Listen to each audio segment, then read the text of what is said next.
Good evening all, and welcome. I just want to say thank you to each and every one of you who commented and liked and interacted in the last video I released. Your support really meant a lot, so thank you from the bottom of my heart. Lastly, today, well, because it's 1 AM now, or tomorrow if you're in the States, is my wife's birthday, the 15th of January. So, if you could, and you'd like to, feel free to wish her a happy birthday. I'm sure that she'll be very pleasantly surprised in tomorrow morning's comment section. Don't worry, I'm going to take her somewhere nice. But anyway, for now guys, I hope you're ready. And be warned, some of these stories are very disturbing, so proceed with caution. It's time to let the darkness take control. Before I begin, I think it's important to give you a little bit of background. I am currently 20 years old, but when these events occurred, I was between 15 and 17. I had never downloaded Tor and used basic software as I'm not very tech savvy. Nor did I really believe in the hype of the deep web. I never found a red room, nor convincing murders. But I do have some messed up stories. One in particular, revolving around airplane crashes. This site had hundreds of black box recordings, and you could listen to them uncensored. They contained recordings of everything from plane crashes to hijackings. I'm a morbid person, so naturally I listened to a few of them. If you have a weak stomach, I don't suggest ever seeking out this site. You could hear people crying, praying, screaming, in addition to the sounds of crashes and the impacts and gunshots. The worst was a pilot speaking to what sounded like himself during what he communicated to be total engine failure. He was the pilot of a passenger plane carrying 4 families out of China. There are small descriptions of the planes and pilots and what happened under each audio file. In it, you could hear him praying, the controls making frantic sounds, and his frantic, panicked voice slowly receded to a ghost relative of acceptance. I will never forget the absolute fear in his voice, while he spoke what I assume was Chinese, and I couldn't make a sense of his words. His tone told me exactly what he was doing. The movies don't give an accurate description of fear. They don't convey the helplessness of a human trapped in a flying tin can in the sky as it falls back to land. I felt as if I was with him as I heard the plane make impact. I witnessed his final moments through my headphones, and I heard the moment that little black box stopped recording. The description said the plane that crashed held no survivors, and there were over 40 small children on board. I don't know the details of what happened, since the site was just brief descriptions and audio files, but the voices I heard were real people, and it will haunt me for a very long time.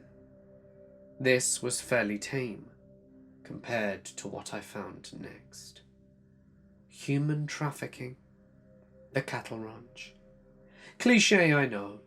Everyone and their mothers has some story about human trafficking from the deep web. No, I don't have men come to my door to whisk me or my family away. However, I found a human cattle submission site. Now it is entirely possible that the site was fake and plastered onto the darker crack of the alley, that in the internet is just for lols.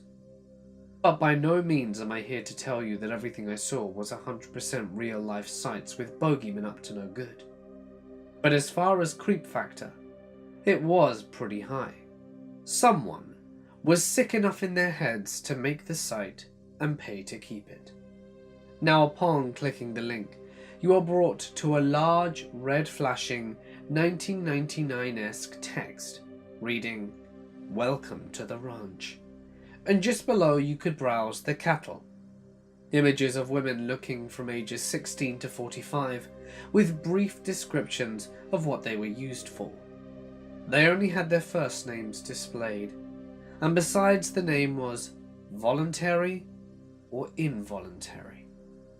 The descriptions were volatile, explaining that specific women were used for breeding and meat or play. The meat was to be pre-cut to your specifications, packaged discreetly, and mailed to you within 2 business days. Those determined for breeding were given ages, how many children they had had thus far, and brief stories on their life before the ranch. The descriptions even went so far to say who gave them to the ranch, if they were listed as involuntary. Many were donated by husbands, boyfriends, and families looking for money, revenge, or some other unexplained reason. And lastly, those given up for play. I have a strong stomach, but the descriptions of this made me retch a bit. These people were to be sent to the ranch to learn how to be pets. These women had no available names. All of them were marked as involuntary, and each had a description of what the donor wanted done to them. Graphic descriptions of sexual assault, physical tortures, and amputations. When the women eventually died, the page listed what they would expect to be done with the corpses. It didn't end there. At the very bottom of the page was a link to a PDF file that could be printed and mailed or submitted online. The form was for donation of cattle. On it, you could list why the person was there, the basic health of the person, voluntary or involuntary, and who you were to the person, and additional notes if you had any. The owner of the page proudly left his or her own note that all cattle was discreet and they dealt primarily using Bitcoin and PayPal. Refunds were prohibited, and ended on a cheerful note of "enjoy your meal." I don't know the validity of the site, but it made for an interesting find. This adventure led to the contemporary death of my old Dell dinosaur. It was about a cannibal cult. This is my final entry. I don't know if this cult is exactly cannibalistic, but they alluded to it. I got interested in a creepypasta story called useless.avi. It was pretty popular back when creepypasta was still a big thing. For those of you who don't know what I'm talking about, useless.avi was supposed to be a video of a woman, naked, tied to a bed and left alone with a chimp that was emaciated and abused. As one would expect, the chimp graphically maws and eats her. The video cuts to a naked man in a mask licking a toilet, and then blackness. The video cuts. I had heard a lot of rumors about the video and decided to look into it. Being in high school and working part-time, I had a lot of free time over breaks. In the evenings, I visited forums and chats dedicated to debunking creepypasta, and it all pointed to the video being fake, until I came across a thread titled, "How Useless Can You Be?" I don't remember what site it was on. I pretty much just randomly clicked and crossed my fingers. Anyhow, a user mentioned seeing the video before it was removed on the site, and had saved it. Too good to be true? Yeah, it was a hoax account, but it luckily prompted an active member of this cult to post, and post he did. He had created a web page for the cult he called Revision of Humanity, or something to that extent. On it he had many videos created by the group meant to be art installations to provoke thought regarding human behavior. The cult had simple origins, and were self-proclaimed freedom thinkers out to wreck the US government. However, they took a dark turn when a member wanted to leave, leading to useless.avi, or at least a rough interpretation of it. The poster had the useless video amongst many other short videos. They were all fake, and the members acted as actors, except in Useless. The woman in Useless was a member that wanted to leave. The chimp was a pet of the leader who failed to care for it and lost his temper at it. The woman was truly killed in the video, and it was graphic, although extremely grainy. The poster made mention that the majority of the cult had disbanded after the woman's body was found, and the leader and 10 members were tried and convicted for a slew of crimes, including, but not limited to, murder, rape, petty theft, and animal neglect. The poster went on to say that he wanted to recreate the cult, and left on a message board that if you do not understand, then you are part of the problem. Terminate yourself for salvation of the masses. I laughed it off as just another poser, and assumed it was a hoax until I went to exit my browser, and found that my screen had frozen. Fed up after 5 minutes, I resorted to holding down the power button. It would not shut off. I unplugged the damn thing, as it only had power when it was plugged in. The battery was crap, and it didn't shut off. I plugged it back in and tried to exit using the escape key when the screen started violently flashing error messages, and then finally flashing black and white with the words, "part of the problem," slathered all over my screen like sunscreen left on the hands of a toddler. The speakers started blaring static with chanting voices that I couldn't make out, other than a low hum. My screen suddenly went blue with what looked like random codes, and then shut off. I was unable to turn it on for almost 2 weeks. For a month after that, every time I tried to access a web page, the computer would redirect me to the cult page. After about a month, it all sort of stopped. Smart troll using a programmed virus? A genuine cult? I don't know. I don't concern myself with it much. It makes for an interesting story, even if it is boring to deep web standards. I need to buy myself off the deep web before somebody else does. I don't know how much time I have. I saw the offer hours ago. The only thing I can do now is tell you how I happened upon it myself. It's stupid, really. Really, really stupid. I was trying to impress my friends. We were all enrolled in IT class at our school. We would take turns seeing who could bring up the most screwed up website. It started out by showing our friends websites on the deep web that people could buy drugs from. Drugs that we had never heard of. That got boring really quick. Other friends began upping their content to try and stand out in our game of I'm more tech savvy than you. They would bring more and more pictures, each more disturbing and gruesome than the last. Pictures of people dying, of people being tortured, and unimaginable things. People that were already dead. One person brought up a very nefarious site, PC.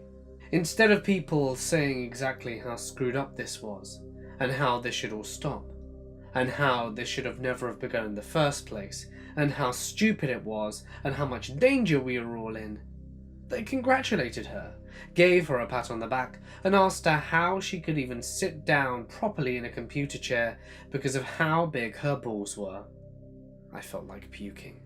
I felt like beating the ever-loving crap out of everybody, and I couldn't believe how screwed up it was to see all that disgusting stuff on the internet and see it as an accomplishment. I didn't say anything though. They began to notice that I never showed off anything myself, and I began to get a new nickname at school. School became a living hell for me. My friends began shoving these horrible pictures in my face whenever they could. When I cried and vomited, they claimed they were trying to desensitize me. Everything became too much though. I promised myself I wouldn't venture too deep, that I would only stay long enough to find something that would appease them. At this point, we were long past the point of finding cool drugs and stuff. I knew I had to find something that would hold importance. At this point, I had been on the deep web for 3 hours. 5 hours was what it took to put an offer for me on the deep web. At one point, I remember opening a seemingly blank page. Immediately, the light next to my computer flashed, briefly. I minimized the browser to close Photo Booth, only to find that it wasn't open, and I didn't think anything of it. I was tired and had school the next day, so, bored, I closed everything down and went to sleep. The next few days went the same, until the last. When I walked in, everyone was huddled around one desk, talking in hushed voices. A few of the girls were crying, and all of them were pale and covered in sweat. I didn't want to see whatever had caused this reaction. Nobody noticed I'd walked in, until class had started. I caught several of them staring at me during the class. They had probably planned a new way to make me go home sobbing. I had tried to leave the class as quickly as I could, but one of them caught me by the shoulder and spun me around. "We need to talk." His voice was quivering, and his clammy, trembling hands were soaking through my t-shirt. He led me to the back of the classroom, where other students in the same shape as him, or worse, were huddled. He began passing out pictures. When it was my turn, I told him that I didn't want to see whatever they had. "No, you have to see this." Something about the way he said it told me that it was serious, and it wasn't just regular bullying. I cracked open one eye. I saw some girl on the paper, along with some sort of description and a price. I opened my eyes further and saw that it was an ad of some sort. I thought, oh, this isn't that bad. It hadn't fully hit me yet until I read what sort of description it was. "Hi, it's me again, back with some more for you guys. This one looks fairly young, with a bit of extra weight on her. I don't know, I need to get more pictures. I think it was her first time here. She wasn't protected at all, and it was easy enough. But enough about that. For now, her starting price is $118,000. We'll go up and down whenever we get more pictures and do the physical inspection. Anyway, we'll keep you updated." There was a picture of me, staring at my computer intently. I had no social media. The only pictures of me were the ones I had taken with a group, and there were so many emotions swirling through me. One that stood above all was confusion. The crippling fear was lurking in the shadows for now. How had this person gotten this picture of me? My mind went back to the light next to my camera, and one question was answered. Next, the paralyzing fear set in. I felt my heart stop completely, then beat violently in my throat and ears.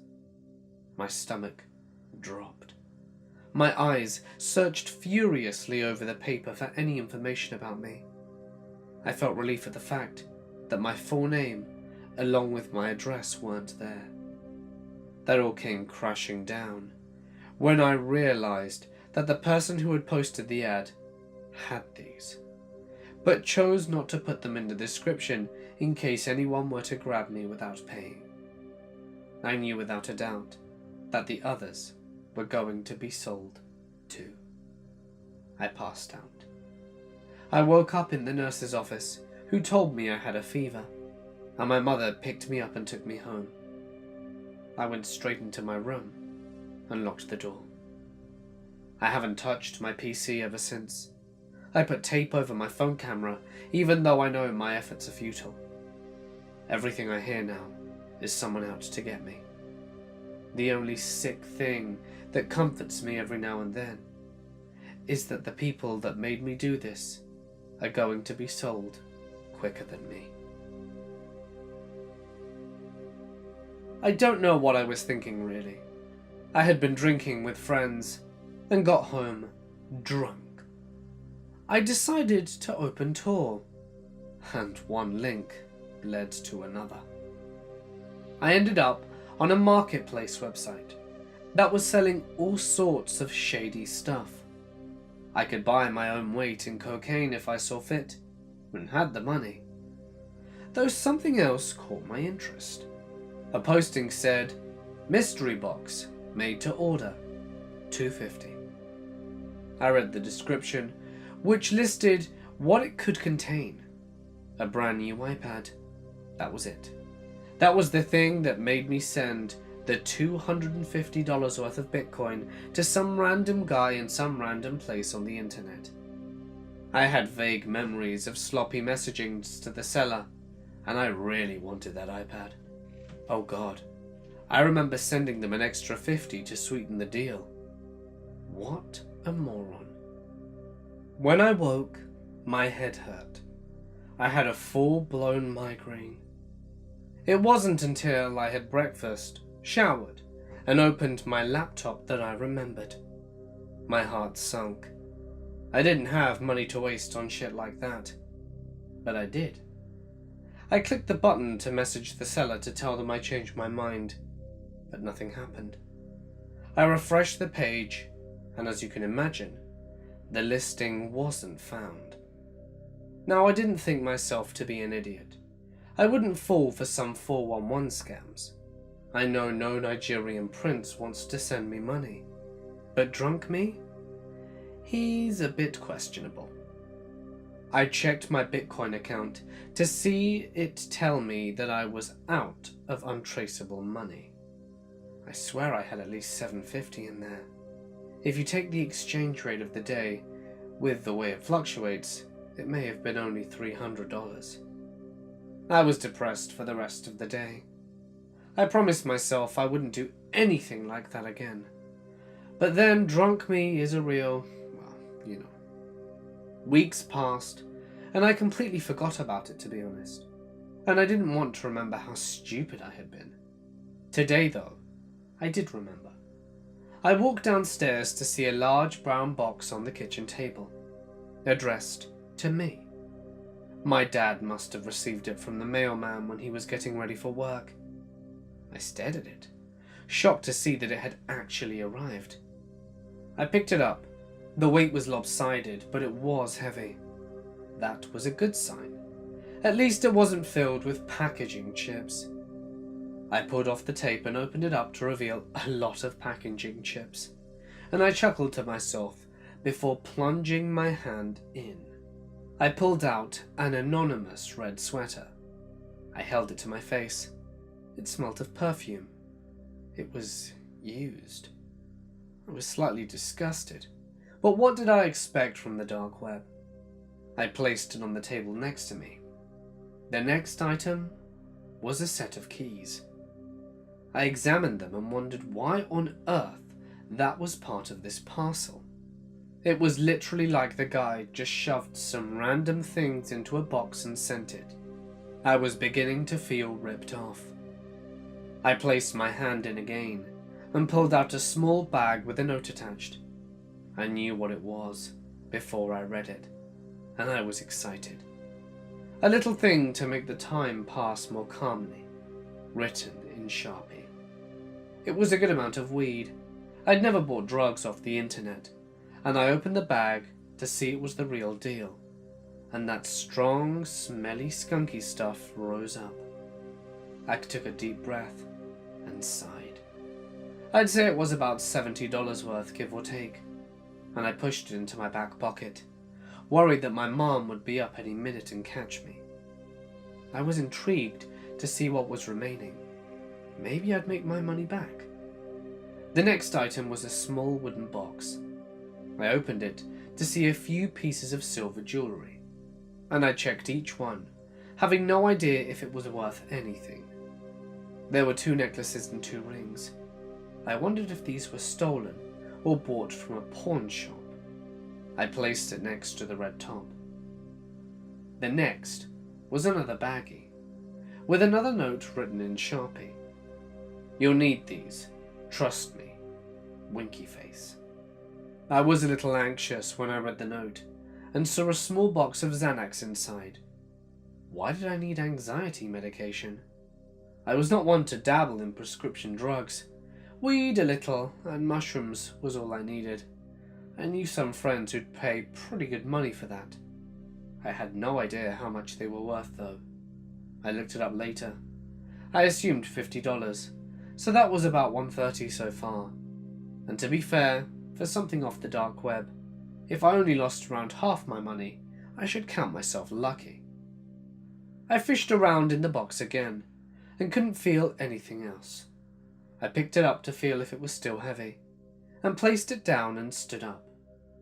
I reached all the way to the bottom, and felt something large and slender. I pulled it out. It was an iPad. Holy crap! Jackpot! It was slightly scratched, but it wasn't first generation. It was light and thin, and it was at least an Air. I was stoked.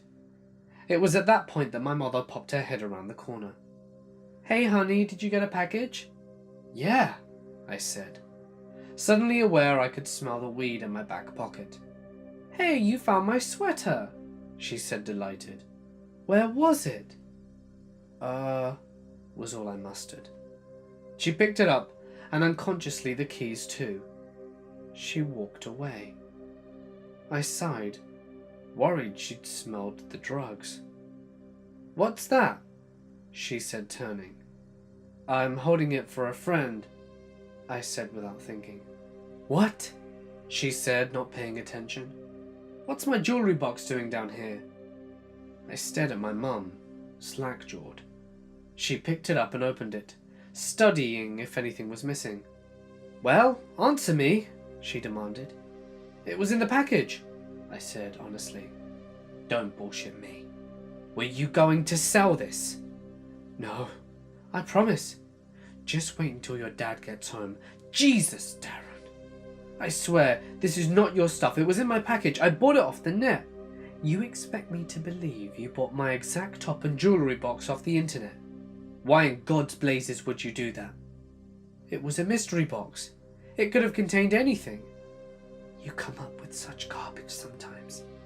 I think it's best you go to your room." "I'm 17, I said. "When you're under our roof, it's our rules."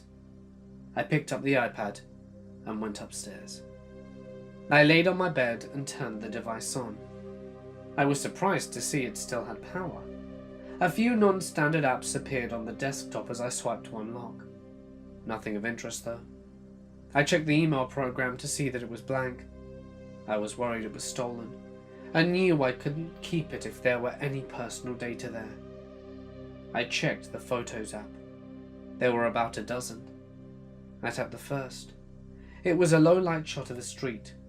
Could have been anywhere. I swiped the next, and it was the front of a house. The light was on in the front room, but in the low light, it overexposed the shot and made it hard to see any detail. The next was the side of a house. The horizontal white wood sliding looked slightly similar to ours. The next was of what appeared to be a rear door. Then one of a kitchen. I did a double take. The place looked identical to ours. Then one of a living room. The TV bright, and hiding the faces of the people who sat on the couch and chair. Then one of the stairs. The brown waxed wood of the floor was uncanny, and my heart thumped in my chest. Then one of the landing. There was no coincidence. This was our house. The family portrait that hung on the far side wall, even in the low light, was obviously ours. I panicked and didn't want to swipe again, but I did. My mother asleep on the bed, the bed covers pulled. The next view, the covers being pulled apart gently. My mother pulled her legs from the sudden cool air. The cupboard open, a black gloved hand reaching out and searching, the hand holding a red sweater. A dark photo with lines of light obscuring the view. Another dark photo. This time the exposure was better, and I could see it from the inside of the cupboard. My dad was in the room. Then next, my dad is in bed next to my mother. Then one of the bed with my parents asleep. I swiped again and saw the covers pulled back. Whoever was doing this wanted to be caught. I was sure of it. After that, in the hallway again, the black-gloved hand was holding the jewellery box outstretched. Only one photo remained, and it was above a bed with someone sleeping below. It was me. My blood ran ice cold. I threw the iPad to the floor and heard it cracking against the side of my desk. I leaped up and saw the screen stare back at me with a rainbow mosaic of broken LCD and glass. What was I going to tell my parents? They'd never believe me. I'd pulled the bag of pills out of my back pocket and read the note again. You'll need these. Trust me. I turned it over to read a date. 21/07/2018. It must have been when the package was sent. I read it again and realized that it was tomorrow. Saturday. What does that mean? I have to warn my parents. If you don't hear back from me, call the authorities. I fear the worst. Have you ever found yourself in a position where you found yourself questioning everything you once believed to be true? Perhaps it was something political or religious. Or maybe you found out someone close to you was not as trustworthy or morally upstanding as you once thought. Maybe someone you loved turned out to be a monster. When I was in high school, my father started what he referred to as project in our basement. He insisted that it was strictly for business, and he wanted everything down there to be kept strictly confidential. The basement would be off limits to everyone but himself. He even went so far as to having the basement walls soundproofed. I admit I found it strange that his job would demand such secrecy from him, but otherwise, I didn't give it any thought. Some of my friends at my high school were into all kinds of kinky videos or shock videos, like 2 girls, 1 cup. So it wasn't uncommon for them to spend time on obscure websites. I had never heard of these, but I spent very little time on the internet myself, typically just to look up NFL or NBA highlights. One particular day, we were sitting at the lunch table, and my friends were talking about the usual bizarre stuff that they were into, describing it in disgusting detail. I was never interested, so I barely paid much attention. Then one of the guys, Kevin, began talking about something he described as the dark web, and what he described made all that stuff that he talked about before tame in comparison. Hitman sites, videos of animal cruelty and mutilation and torture. He even saw links to CP, although he denied clicking them. Kevin invited us all for a sleepover, at which he would show us some of the things he was talking about. We all agreed to come over, as he was navigating us through the dark web. I saw that he wasn't exaggerating anything. Every single horrific thing he described was present. He stumbled across a random untitled video link. What do you think? Should we watch? Everyone answered enthusiastically in the positive, although I was indifferent. With that, he clicked the link. The screen then changed to a very dark room, and for about 30 seconds, all we could hear would be the sound of heavy breathing. Finally, a small beam of light appeared, apparently from a flashlight, illuminating some guy wearing a strange mask, a top hat, and a suit and a cape. His voice was deeply distorted, so we couldn't recognize it. "Good evening, and thank you for joining us. You may call me Hawkins, and boy do I have a show for you," he said with tremendous enthusiasm. "Tonight, we have ourselves a trio of victims," and with that, the rest of the screen became illuminated. The room that they were in was small and cramped, and the walls were painted red. On the back wall, 2 women were locked up in wall-mounted cuffs. They were both completely nude, one of them overweight, and the other very fit. It was not some stereotypical dungeon in an old horror movie, but as I would soon discover, this was not a movie. Hawkins approached one of the female prisoners. "Oh, you are one ugly thing. Things like you don't deserve to share this world with the pretty ones." He glanced over to the other woman, who was easily the more attractive one. "Am I right?" he said to her. She said nothing. "I have something special planned for you, but for now we deal with the ugly one." I stood there near my friends, worrying incessantly about what the man had on his mind. "Garden shears," I heard Hawkins say. With that, a second pair of hands appeared from our screen and handed the man a pair of garden shears. He slowly crept up to the woman. "A pity. If only you were better looking. I might not have to do this." Without warning, he opened the shears and sliced off both of the woman's breasts, leading to a deafening scream from her and shocking gasps from me and my friends, one of whom began to vomit. Hawkins then went down to the woman's feet and tried to cut them off, but found it difficult as she had very thick ankles. "No matter. Chainsaw." My heart sunk at the mention of a chainsaw.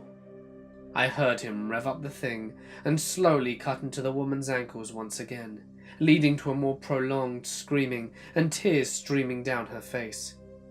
Hawkins' mask and costume became splattered in her blood, and after slicing off both of her ankles, he began cutting into her abdomen, leading to all sorts of blood and guts spewing all over the place.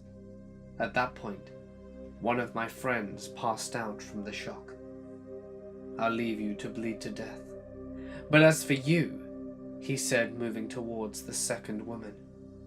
"Whip," Hawkins said to his unseen assistant.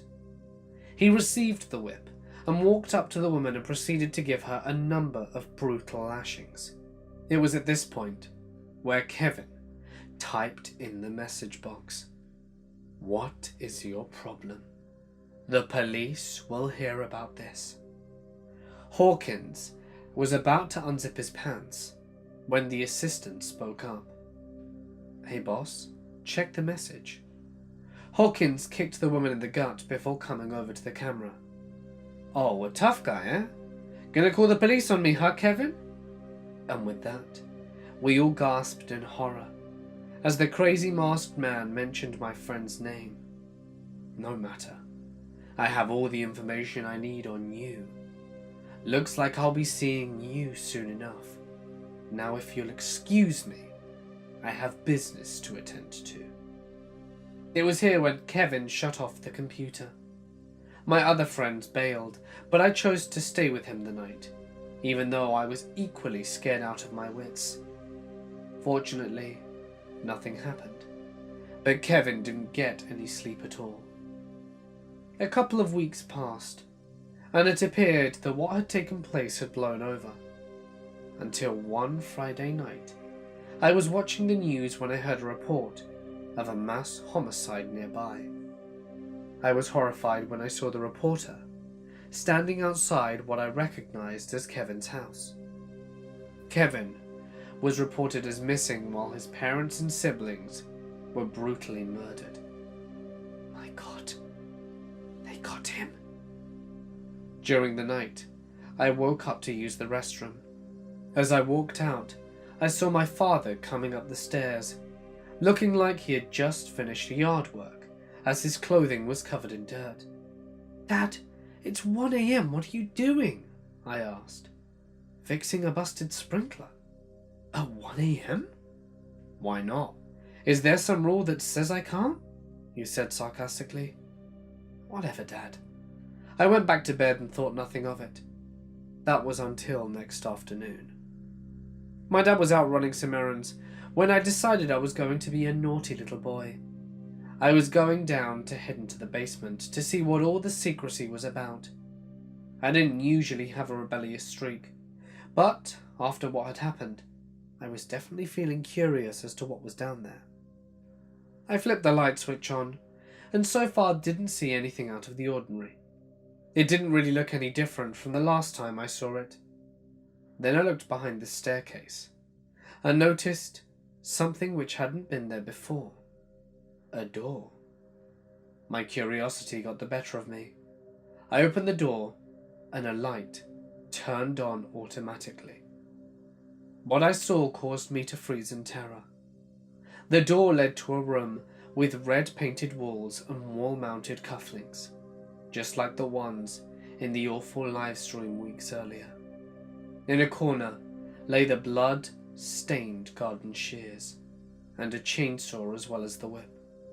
At the front of the room was a desk with a computer and a mask. The same strange mask worn by the man only known as Hawkins. I heard my father shouting and cussing upstairs as he saw the basement door open. He came down looking angry and stopped in his tracks when he saw me standing in the entry of his secret room and holding the mask. His expression changed from anger to shock as we stared at each other for the longest time. My father was arrested later that day. He had soundproofed the walls to prevent any possibility of anyone's screamings from being overheard by anyone in the house. Also, my friend Kevin and those two women were buried in our backyard, their bodies thoroughly dismembered and laid on top of one another. That would explain my father's late-night yard work. I can't believe the man who raised me turned out to be such a vile monster. I always believed him to be a very principled and honourable man, but that is no longer the case. And now I am left to wonder whether or not he passed some kind of bad seed to me, and whether I will too one day snap and become the same kind of monster that he had become. When I was 12, I got into hacking, and I loved it. And I had gotten quite good at it. But my arrogance caused my unbecoming. You see, I was browsing some forum, and I came across something labelled as the dark web. I was overcome with curiosity, so I clicked on it. The post provided everything from what it was to how to access it. I, arrogant enough to think I wouldn't get caught, proceeded to download Tor browser with no extra precautions and started browsing. All of a sudden, my laptop crashed and froze, and I got hundreds of pop-up warnings informing me I had a virus. Then it shut off. I stared in awe as it turned back on, only with a green light turned on where my camera was. Someone was watching. I got an anonymous message on Skype that read, "You made the biggest mistake of your life." "Who are you?" I responded while panicking and covering my camera with my thumb. "Your new friend." and with that the chat just suddenly disappeared. I formatted my laptop and made sure there was no remaining malware or viruses, and had a quiet couple of days after that, and was pretty relieved I thought I had defeated him. But sadly, I would come to know that wasn't the case. A week later, I was getting dressed in my room and was completely naked when I got a text on my phone that had no caller ID. It said, "Come closer." Who is this? The text didn't faze me yet though. I thought it was a wrong number, or one of my friends prank calling me. Come closer. Closer to what? I wasn't sure what my friend was messaging me at this point. To the camera. Huh? What camera? Okay, which one of you a-holes did this? I was confused, but I had told my friends about the incident a couple of days ago, so other than the anxiety growing within me, I was consciously trying to convince myself it was a prank. Laptop. I walked over to my laptop still naked and saw the light of the camera wasn't on. I know you're either Joey or Zach. I put down my phone and got dressed, and my phone started vibrating uncontrollably. I'd received 16 pictures of me, all naked. I screamed and ended up breaking my phone screen from the impact. I went off the grid completely. No social media or internet. That was it. Especially mortifying for a 12-year-old girl. When I got back on later, I had no issues or warning signs and was relieved until almost 4 years later. I had gotten a new laptop and I was at my boyfriend's house. We were studying together when it turned into a makeout session. I heard my laptop ding many times and had gotten annoyed and turned around to see what it was. I guess I must have looked like a ghost, because my boyfriend started panicking and shaking me. It was him. He's back. Or maybe he never left. I started rewinding of all the times I've been undressing with my laptop on, every time I've shared something private during a Skype call, and I started having a panic attack. His message read, "Don't forget to use protection," as if I couldn't smell the irony in that. He then continued to harass me for the next 2 years, but it's been quiet for a year now. Until about 4 hours ago, I got a text that read, "Let me in." And then I heard a knock on my door. The door was locked and deadbolted, so there's no way I'm leaving my apartment. I'm safe in here. I called the police 3 hours ago and no one's shown up. I called again half-hour ago. Nothing. I called my boyfriend an hour ago and he said he's on his way, but now he's just not answering his phone. Update. My boyfriend came over 5 minutes ago, and when he saw me breaking down crying, he swore up and down he didn't get a call from me. And we went to the police station together, and there was no record of my call. I don't know what to think. I don't know what to do. I have a story from the true dark net. Tor and protocols like it are an anonymity and plausible deniability source. Actual dark nets are kept well and truly hidden, and cannot be found by any means available to the average channeler. Trust me. Just one example, out of maybe 4 or 5 that I have personally experienced with. Do take special note that this involves a great deal of luck. A friend of mine works at a small car insurance broker's office and asked me to fix a problem with his computer not recognizing the office scanner on his network. This is not related, just how I ended up there. I brought my laptop and I noticed a WEP wireless net with high signal strength. Out of curiosity, I turn on a sniffer to pick up the password while I enter the scanner. A few hours later, I'm leaving when I remember the sniffer. I got the password, connected, and poked around. So it's a basic home network, one system online with internet access. No firewall, apparently no antivirus, and for the hell of it, I drop in a back door before I leave. You never know what goodies you can run across. Well, I get home and start really digging through this computer. Just your average home computer. Most interesting stuff are some tax returns. There's a couple of text files that have what appear to be passwords, random characters, and a couple of names. Not much interesting, so I put my worm in it and leave it for maybe future use. Weeks later, I'm arranging some proxies for a few of my bots, when I realize that there are 4 new bots I hadn't set up myself.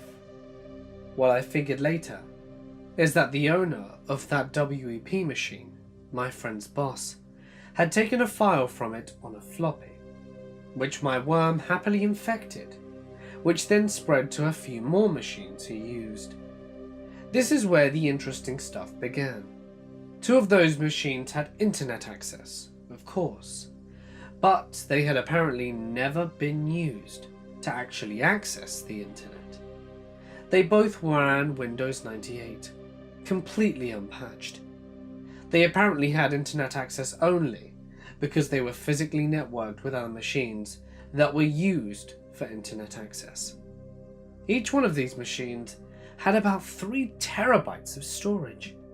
Mostly appeared empty, but was actually packed nearly full of encrypted bytes. The stuff that was easily viewable included huge amounts of personal information, including SSNs and tax IDs, names, addresses, and lists of families, friends, sometimes pets, and sometimes a lot of detail, such as vehicles, clothing, height, weight, recent medical issues, and huge amounts of information. Not every listing had all of it. Some were just names, and what they all had were dates. I couldn't make much sense of it, but what I could make sense of were the bank accounts. Thousands, probably hundreds of thousands of numbers, instructions, safety deposit boxes, all over the world. South Africa, Russia, Brazil, everywhere. Nothing but the basic identifying information and another date, no note of what they might be. As I was picking through one of the 2 machines, I noticed a file being written. I figured someone was on the computer at that moment, but the only command events were coming from my worm.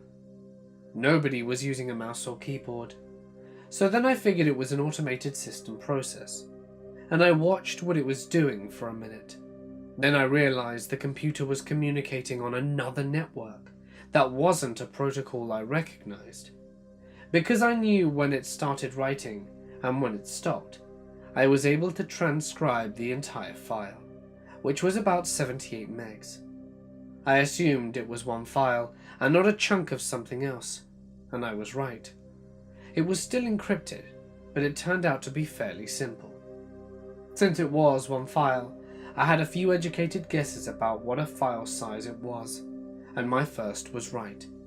It was a movie, MPEG format. The title was just random string. The video itself was an overhead view of 3 men sitting at a table. In the entire 15 minutes of the video, only one spoke. It sounded like gibberish. I figured it was code or he was nuts. He said things like, broken banana, stung red boot. He would pause and then say another strange sentence, and kept on going for about 10 minutes. The other 2 just watched him. One was drinking what I assumed was coffee. Finally, he leaned back and asked if they would leave his daughter alone. The guy drinking the coffee just shook his head quickly, and the talker started crying, really crying, hard. He leaned forward again and said another nonsense sentence, and the video ended. Timestamp was about 20 minutes before the video was uploaded to the machine I got it from. I had a really weird feeling about it, but my best guess at the time was that it was some kind of clip from a movie I hadn't seen, and what I saw was a streaming broadcast. The timestamp on the file just being the time it was sent. In it, the man that had spoken the first one was crying like a baby.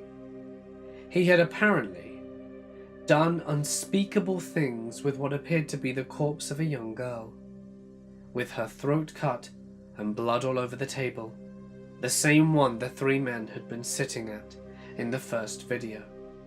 The other 2 men were still in the room, standing on either side of the room watching, smoking cigarettes. I didn't finish watching it. I only got about a minute or so in before it sank what I was seeing. I've seen a lot in my time. This was not a movie. I cleaned my traces from those systems and haven't looked back. What I'm still finding hard to believe is that from the computer I'd originally hacked, these other systems got infected by a floppy.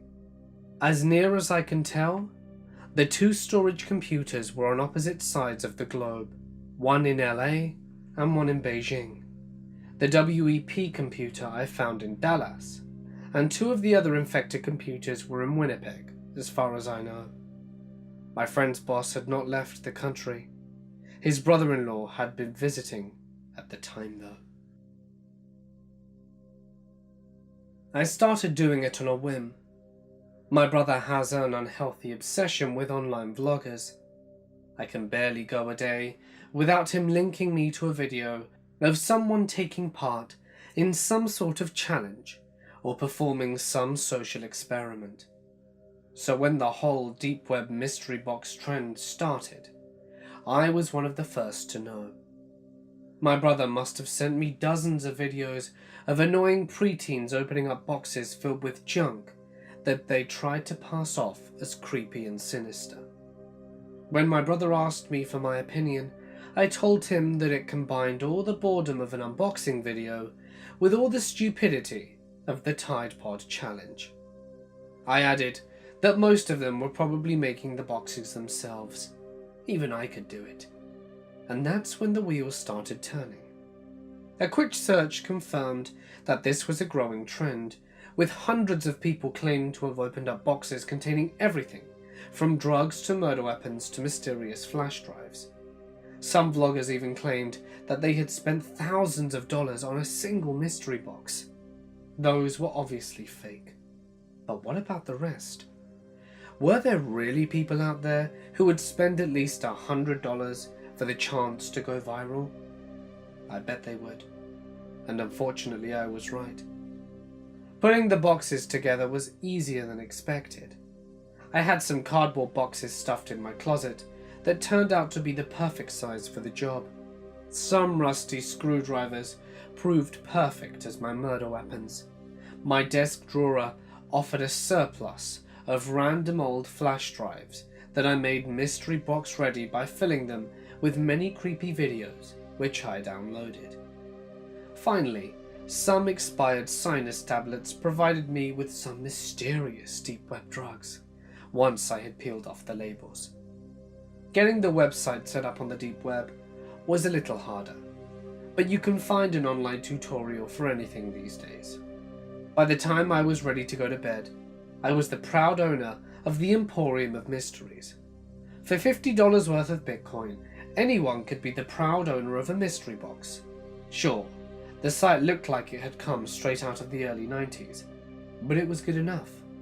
I was in business. The next morning, I went looking for customers.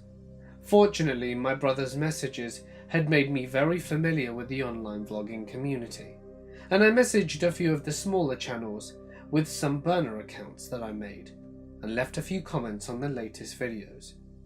You should do a deep web unboxing video. You know what would be really cool?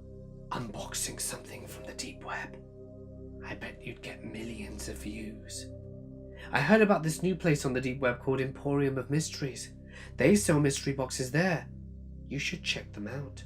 Then all I had to do was to sit back and wait. By the end of the day, I had 6 purchases. Not much all put together, but enough to help put food on the table. By the end of the afternoon, I had the boxes ready to ship. I wasn't looking to scam these people after all. They all got to make their stupid videos, and I got to eat. Everyone was happy. I sold a few more over the next few weeks, but eventually interest died down. Life went on, and my brother sent me more stupid videos, and I gradually forgot about my time as a deep web merchant. Until last Friday. When I got home from work, there was a package waiting for me outside my apartment door. When I picked it up and examined it, I realized it was one of my mystery boxes. It looked like I had an unhappy customer, but it wasn't like they were getting their money back. I took it inside and opened it up. It was empty, save for a flash drive that I did not recognize. I was curious what was on it, but I wasn't about to let some disgruntled hacker infect my computer. So I dug out an old laptop that I hardly used anymore and plugged it in. It was full of pictures. Pictures of my hometown, of my apartment, of me. Whoever sent me this had been following me, had been inside my home, and staring at those pictures, I started to realize just how out of my depth I was. You see, not everything you find on the deep web is fake.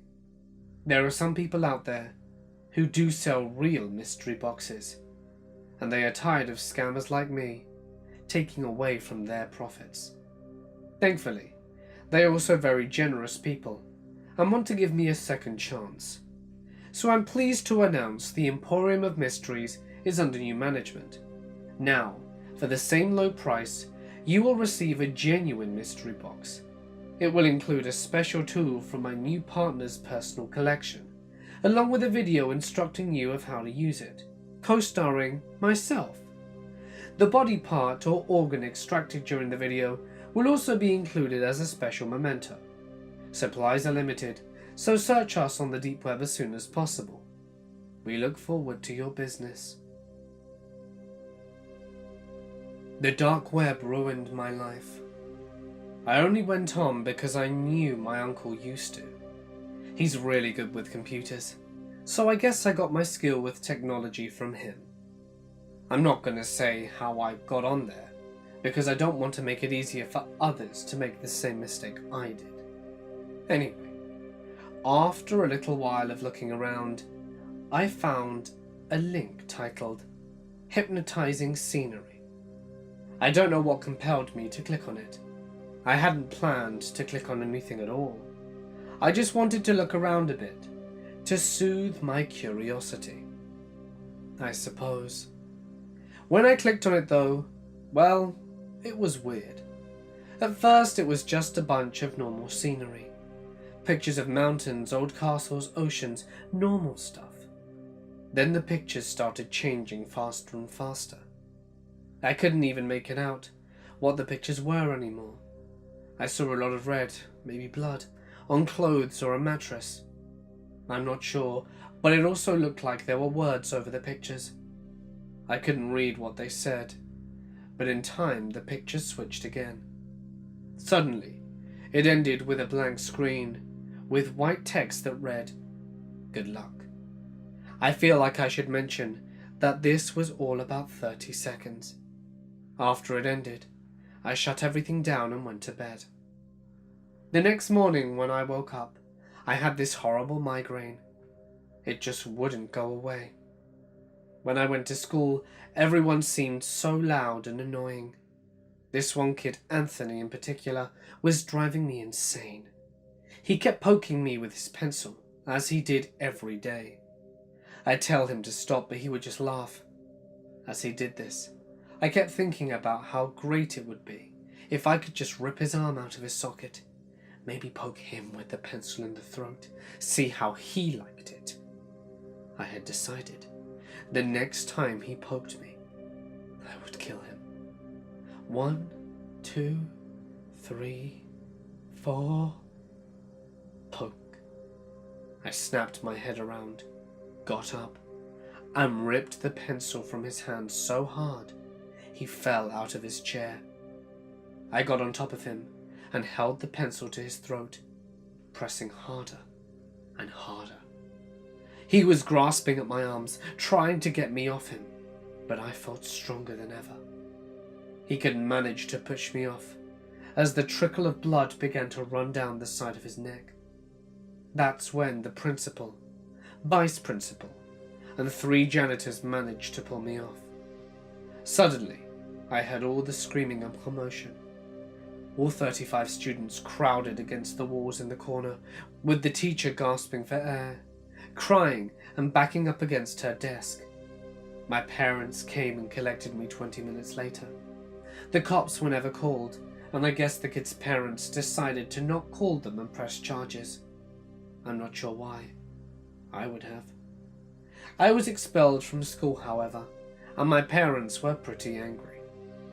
I didn't know what came over me, but as I had that pencil against his throat, all I could think about was how great I felt. Invincible. Powerful. Now, I just feel like the same 16-year-old, 5'3", 120 pounds small girl I was the day before, and my migraine was back. Great. I remembered that it had started to fade away as I tackled Anthony. I tried to get to sleep, but all I could think about was how he got away. I wanted him dead, bloody on the ground and gasping for breath. I wanted to end him.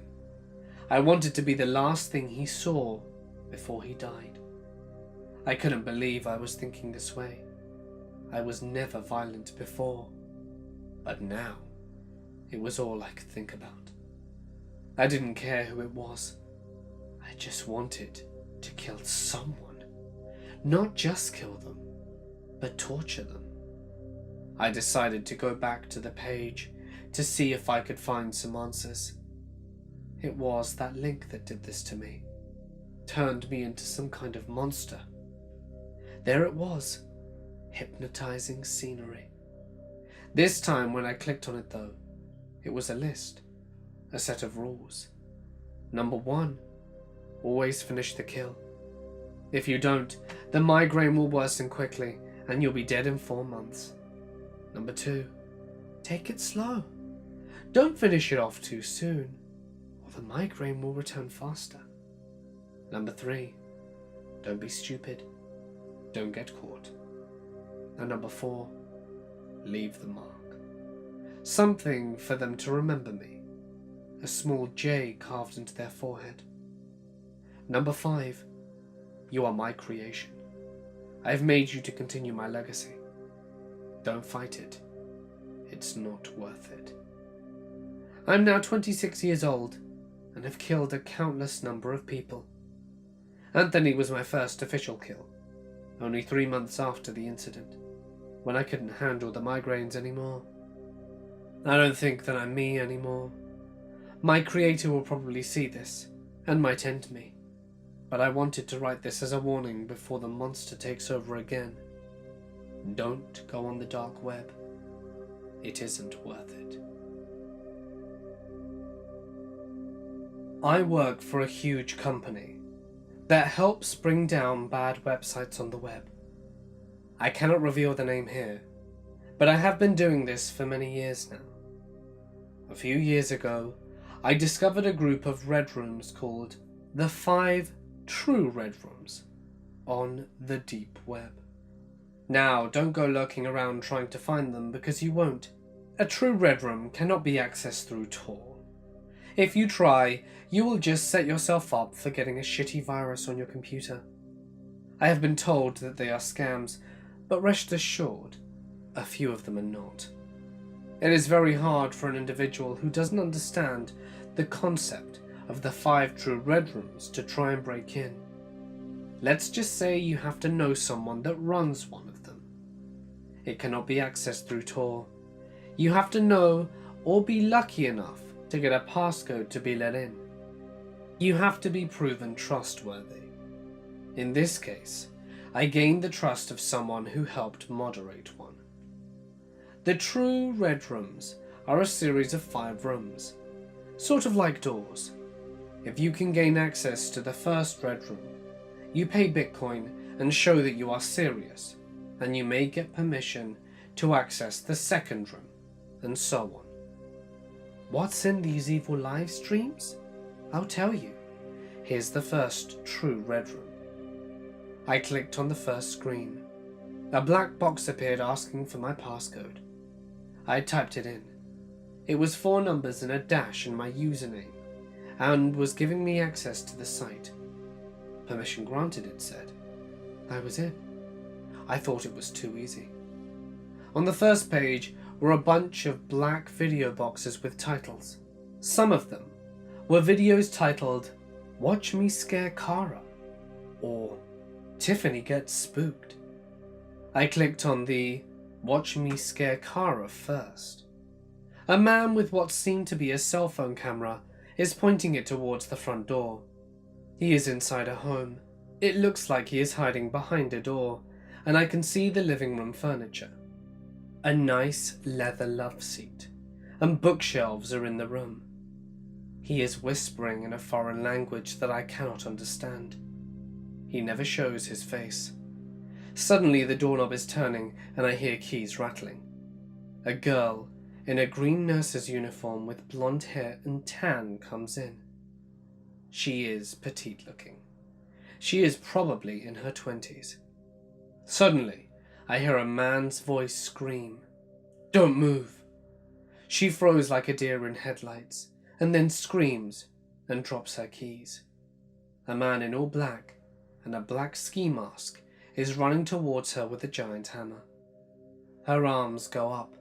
She screams to block him, and he smacks her in the head twice with the hammer. She falls to the ground, and blood pools on the white carpet. She is completely knocked out.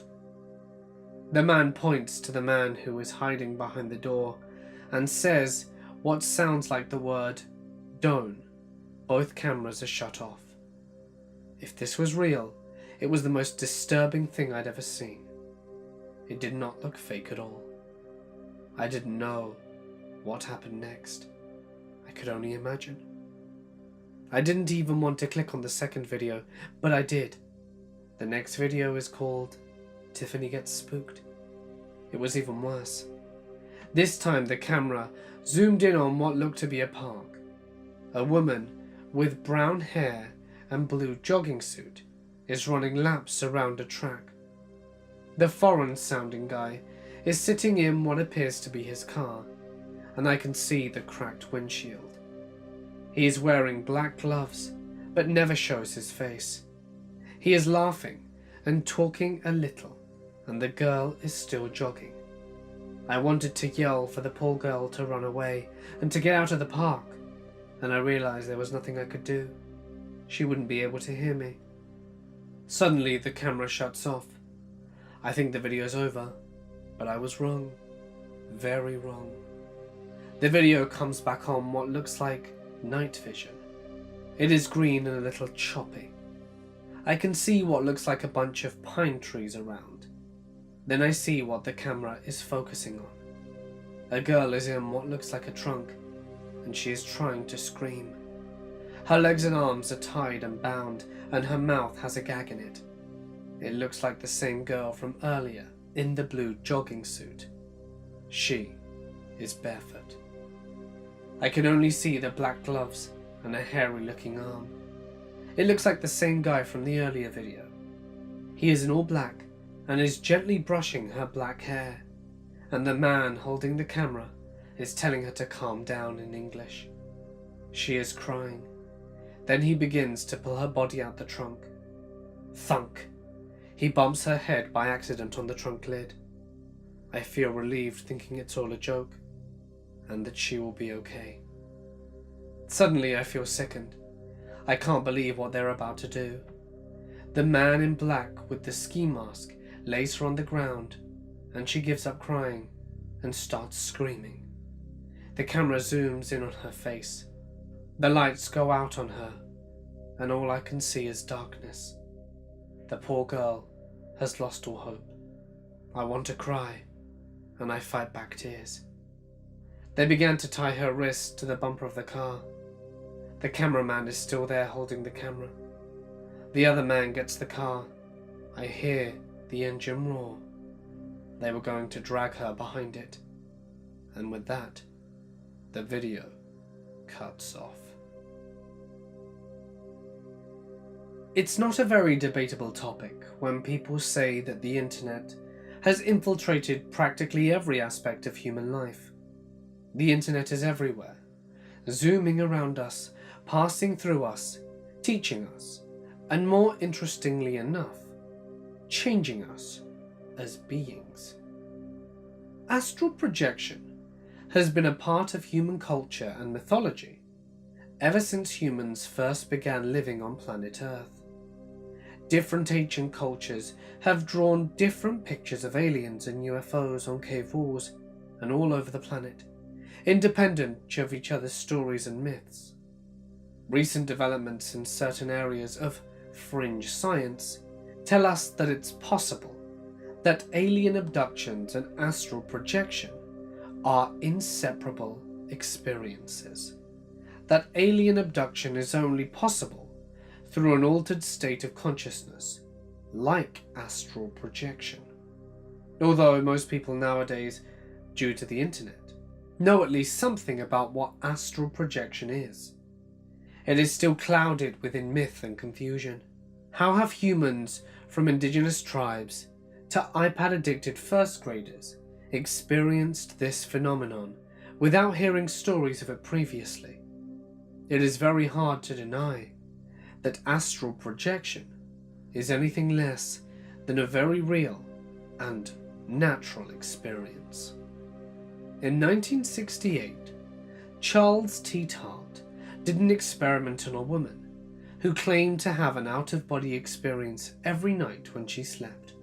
Over a period of 4 nights, he conducted this experiment and found that during astral projection sessions, the participant reported leaving her body, floating above her bed, and being able to read a 5-digit number placed overhead out of her sight. The 5-digit number matched the one written down by the psychologist. Although this experiment had been picked apart many times, it is still fairly conclusive based on the results of the experiment that an out-of-body experience could very well be the cause, if ruling out telepathy. Astral projection has been conducted many times, almost all with shocking and seemingly conclusive results. Like many metaphysical topics, however, it is hard to prove anything completely. But I don't have to rely on these experiments, because I experience out-of-body phenomenons fairly often. Now, back to the interwebs.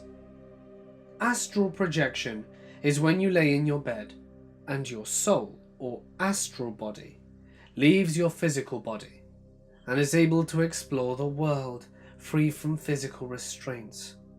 You could see the Great Wall of China, check on your boyfriend or girlfriend to see if they're cheating on you, and accidentally catch your best friend masturbating when she thinks that no one is watching. Kind of creepy, right? And anyone can do it at any time. With all of these things you can do, it seems like no one in their right mind would waste such potential for fun by spending their out-of-body experience surfing the internet. But that's what I did. And that is what my story is about. I woke up in the night with a tingly feeling over my body, and a loud humming in my ears. I felt alert and awake, and full of energy. Without thinking, I got up and went to my computer. But my computer wasn't my laptop. It was an old monitor with a rounded glass screen. I realized now that it was the archetype of the computer. I guess the collective unconscious of people visualize a computer as an old Windows machine. I looked back at my bed, and yes, like I thought, I was astral projecting, because I touched the mouse and the screen lit up, revealing an old, cluttered desktop with a green background. The OS looked like a mix of Windows and Mac OS, which I thought was very cool. During astral projection, you are fully conscious, and some report the dream to be even more vivid than real life. Usually, everything isn't the same as the real world. Experts in the field believe the astral realm exists all around us as a kind of fourth dimension, invisible, yet very real, existing as an energetic copy of everything in our world. There were strange programs on the desktop, Some looked like old prototypes of programs like Microsoft Word or GarageBand. Some of the icons that had never been designed showed a small square photo with a skull and small blocky words underneath it that said, "No icon." I clicked on the Internet Explorer one, and a black box popped up and displayed a white loading bar. Do you remember going on the internet on phones before smartphones were around?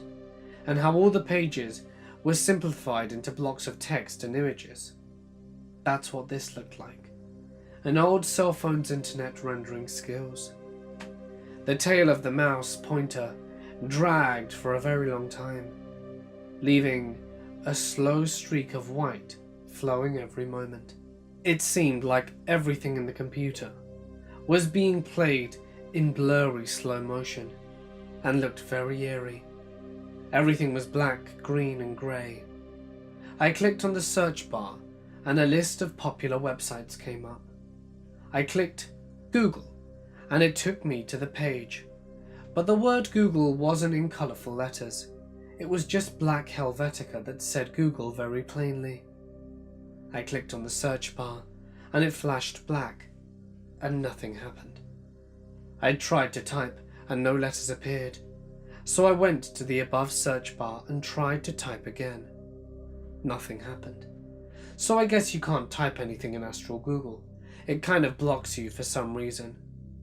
I looked at the list of popular sites and clicked one that said https://graveyardtwitter.com. It took me to a page that looked like Twitter, but there were no background images, and the bird in the upper corner looked like an emoticon bird, and everything was typed in white blocky text against a black background. I saw a list of celebrity usernames, and then to the right, shockingly enough, my username.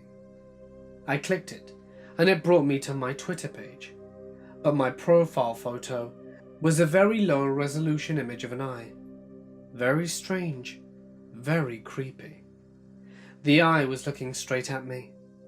I scrolled down the page and recognized every tweet, but none that I'd actually ever tweeted. Then I realized each tweet was something that I had meant to tweet about, but forgot or then decided against it. Somehow, it had been sent here. I clicked on my photos and blurred grey .gif images, labelled with pixelated numbers. Each one was geolocated to the place I had posted it, even though I always make sure geolocation is disabled on my phone and computer. I randomly clicked another link and was reminded of the No Sleep Shadow Web story, because what it displayed was a pixelated video of someone making cuts on their arms with a knife, and beneath the video, people were typing things like, "Deeper, cut the vein and just end it." I felt sick and scared, and I went to click the X button, but my mouse glitched and made me click the next cam button below it. What I saw still freaked me out. I saw a man's wrist tied up to a chair, palms down. The camera was right up to the man's hand, and another person was using needle-nose pliers to rip and pull the man's fingernails off. A loud screaming sound suddenly boomed out the computer's outdated speaker system, making my ears hurt and my heart leap into my throat.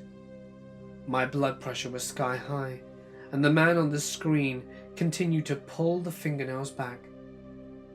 What I make of this is that the shadow web, being such a dark place, had made a permanent mark on the internet's archetype and exists there, and freaks who can astral project go to view it in their sleep. I pressed the print screen button and copied it to the paint program and printed it out. I wasn't thinking that this won't actually print. I'm not in the real world. I was thinking that I had to show this to the police. I was too freaked out to think about how logical this was. The printer did its thing, and I went to press the monitor power button to try and wake up from this. but then I saw a folder on the desktop labelled Humanity. Its icon looked different to the others, newer. I clicked on it and found many folders with names. It was almost like it had named everyone ever born. I clicked the first letters of my name on the keyboard, but the screen flashed black like it did before. So I scrolled down until I hit my name. There are about 20 entries, so I expanded the Date Created tab and found the one with my birth date on it. I clicked on it. It wouldn't open. No matter what I did, it wouldn't, and the screen just flashed black every time I did. So I decided to look at my grandpa's folder. He had died years before, so I scrolled down and found him. And as soon as his folder opened, a video of him popped up on the screen, and he was crying and shaking and yelling. The sound from the speakers was terrifying. It sounded like a mix between a computer glitching out, an air horn, and a human screaming. I couldn't have exited the tab fast enough. I sat there crying and shaking, wondering why that happened. I soon got up the nerve and clicked on another random person's folder.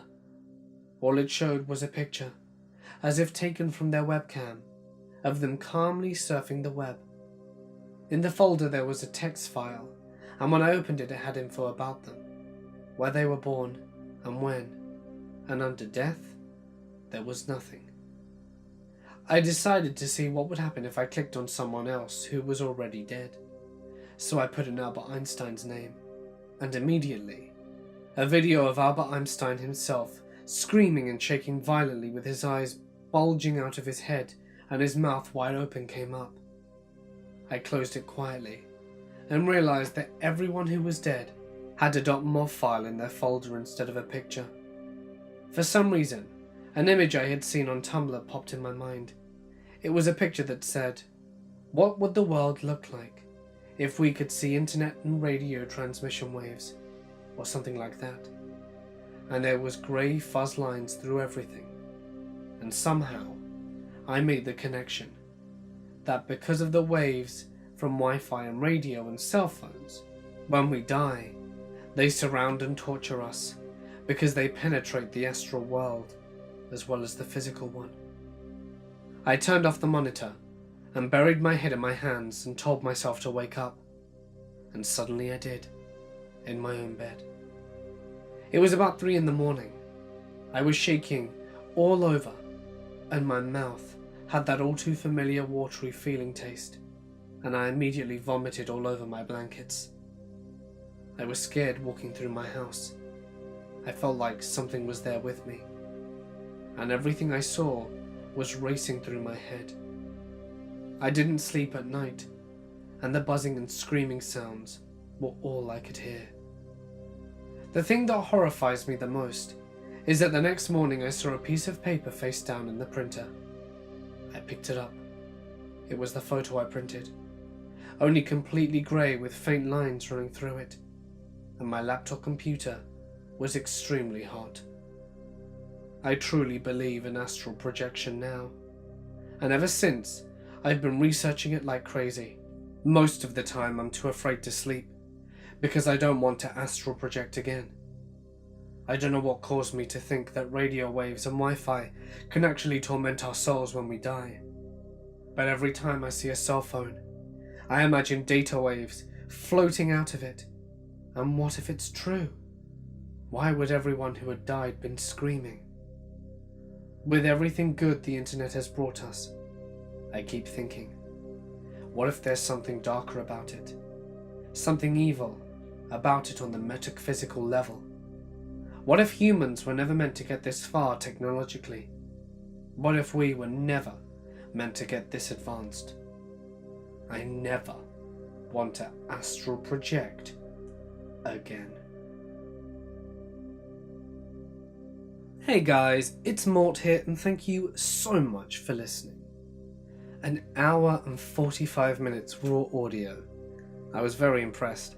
I hope I delivered when I said that this video would be extra long, as I know a lot of you really like the deep web videos. So it would mean a lot to me if you would drop a like and leave a comment with your thoughts. Don't forget that I should be posting every night, so be sure to subscribe and hit the little bell icon to be up to date every time I post, and that way you don't miss your nightly spooks. If there is a story that you wish to share, like one of the submitted ones here, feel free to send it to my email address, or alternatively drop it into my Reddit. Either are fine. Just be sure to include plenty of paragraphing and punctuation when it comes to submitting your story. But anyway, for now guys, I'm gonna sign off. Stay awesome, and I'll see you in the next one.